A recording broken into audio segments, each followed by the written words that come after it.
I'm so excited about this because we're going to talk about the Beast Kit. More importantly than the Beast Kit is the way that the interactions that he's going to have with Storm. This is effectively a massive boost to the way that Storm is going to work. Huge boosts to Storm right here. Also to Phoenix, a little bit to Cyclops, and a little bit to Wolverine. Not really, just some minor modifications, but it's actually significant to Phoenix and drastically important to her. I think it's even going to make a difference in war, and of course it's going to be better in raids, just being able to get them all charged up. We're going to take a look at Beast footage. Now, before we get into the footage, I just want to say this first, is that there's a lot of videos out today, and check up here if you want to see the Marauder footage. That's going to be great stuff over there too. Marauders and Emma Frost, 2 separate videos. And all of this footage right here is provided by the developers. So this is beta gameplay footage, subject to change. However, I think there's 3 things when we look at these kits. There's the way it should work. There's the way that the kit reads. And then there's the way that it actually works. And lately, Fox Next and new releases have been about 50-50. Half the time it's bugged as all get out. So be sure to check out the stream. I'm going to be streaming as soon as the patch goes live. And we're going to be trying to find all the bugs and all the other things that are coming out. This will be out a little bit before the patch, but you got to see the stream to see if you want to see what the bugs are and make sure you don't fall in the pitfalls. We've always had it, but Beast Kit looks quite good, and I can't wait to get to the Storm part because I know a lot of people are like, I don't need to do Beast. I don't think he's going to help my team. He's just going to be useful in clearing campaign missions. No, I think he's going to be good. Not only in like U7 raids, he's also I think gonna be very good in war as well. And the best team is gonna be him paired up with Storms, Colossus, Cyclops, and Phoenix. Speed 116, decent. Okay, first things first, we're gonna go to the basic attack. And the basic attack, when I first saw this on the blog post, I was like, okay, this is probably gonna work best with Storm. Attack primary targets for damage and adjacent, so it's gonna have the cleave. Flip 1 on each of them, and that's going to be fine. Flipping great. I love flipping death proofs into bleeds. That actually might be useful against Red Skull. I don't know. When this character performs a counterattack or an assist, and think about getting counterattacks or assists, I guess Psylocke's passive. I'm not thinking that this team is going to be used with Storm, actually. But Storm gives out assists all the time, too. They then flip 2 positive effects to negative effects on each target. And the way that's going to work is that counterattacks and assists are only single target. They don't have the splash, but on his regular basic attack, it will hit up to all the adjacent targets and flip 1. Now, his middle ability looks good. Clear 2 negative effects for himself. Heal the most 2 injured allies. Fine. Attack all enemies for 300% damage. And I'm always going to like this type of ability. If we think about some of the legacy characters like Captain America and Black Widow, the reason why they've kind of become obsolete is they have these abilities that don't attack. He actually does this cool stuff right here, and he attacks. I like that. And then lastly, he's got like the super duper Kingpin ability, which I think is just going to be absolutely bonkers. Apply offense up to self. Woo! Apply defense up to self and all X-Men allies. Apply speed up. So basically, he's better than Kingpin. He's giving all the X-Men offense up, defense up, and speed up.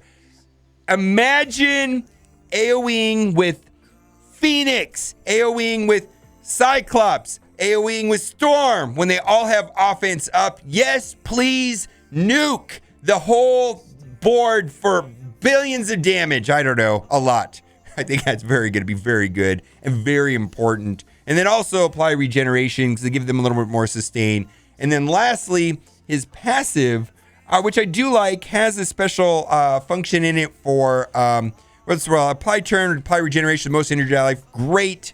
If the ally is X-Men, heal that ally for 15% max up. Great. Gain resistance, and the X-Men gain resistance. And then the last part down here, which I do think is fantastic. If this character has 3 or more X-Men allies at the start of the battle, the first ally death does not count towards the loss of a stars in campaign and challenges, which is great. Now, what would have really made my day for a long time if it said in raids you don't have to recharge Phoenix on the next node and spin the refreshes or the cores. That would make my day. Fox next, please. That would have been really cool. But anyways, let's talk about Storm, because this is drastically better. When she's paired up with Beast and she does her basic attack, she gets 2 charged instead of 1. Yes!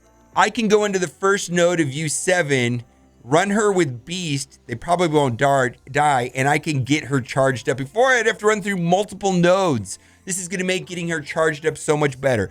Then, right here, her special, if Beast's an ally, 50% chance to not lose the charge. I think that's going to even be good inside of Alliance Wars. I often take X-Men against Asgardians, and turn 1 basic attack, she's going to get charged. Second turn, she's going to Ice Storm, and the Ice Storm is going to work better because she's going to have 2 charges instead of 1. There's going to be higher chance to slow. The stun is going to be more effective, so on and so on. And she has a 50% chance of keeping those 2 charges. Then, on turn 3, she can do the nuke.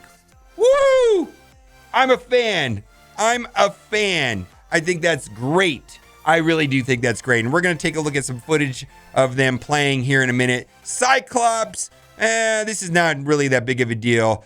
Basically, his basic attack stated, if Psylocke's an ally, always apply defense down. They're changing that, so if there's any other X-Men on the team, it works. So basically, they removed the Psylocke stipulation and made it just an X-Men ally. Wolverine, they did the same thing. It says basic right here, but I actually looked at it. It's actually his special. And his special, it had this stipulations, if Cyclops an ally, all secondary attacks have 100% chance to crit. No, it's just basically going to work with any X-Men ally. And then lastly, same thing. If Psylocke's an ally, this attack cannot be counterattacked. No, it's just going to be any X-Men. I do think that's good. I still have a feeling that I'm going to leave Wolverine out. And then lastly, this is a big deal right here. Phoenix passive on ally taunt, gain taunt. No, this is even better. On ally taunt, if Beast is an ally, gain taunt for 2 turns instead. That is incredibly useful because typically you're going to have Colossus and Phoenix taunting at the same time, and oftentimes she would lose the taunt or she just wouldn't die. But if Beast is there with you, woo, 2 turns of taunt, which means, because that's what you want, is you want Phoenix to die. That's kind of the whole point. Okay, we're going to take a look at some footage right here inside of a raid.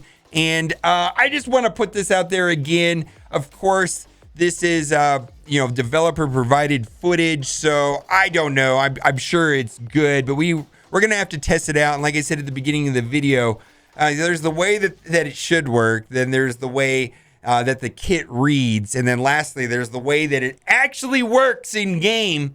Sometimes those are all very different things. We are the master beta testers.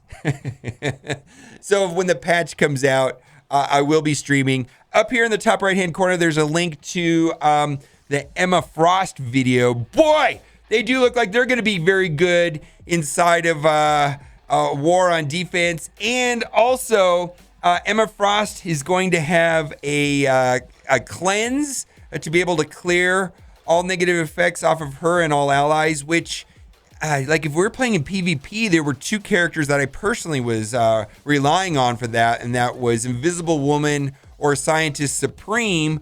Wow, having another option and not having to default down to less effective characters like Groot, Jessica Jones, I guess Rescue and Ronan also have that ability, but now to have another character that could be dependably used on a cleanse, so that if you're going up against a team with tons of negative effects, and Squirrel Girl will also be in that category as well with the Young Avengers. So a lot of good stuff today. And like I said, as soon as the patch goes live, I will be streaming, and I will be streaming looking for all the bugs in this patch. Hopefully there are none.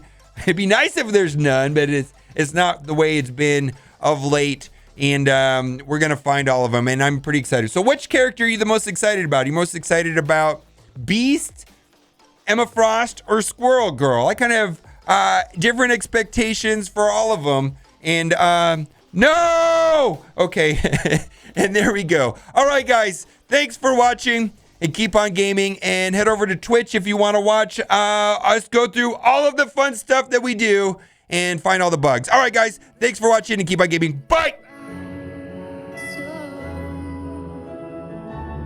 Take away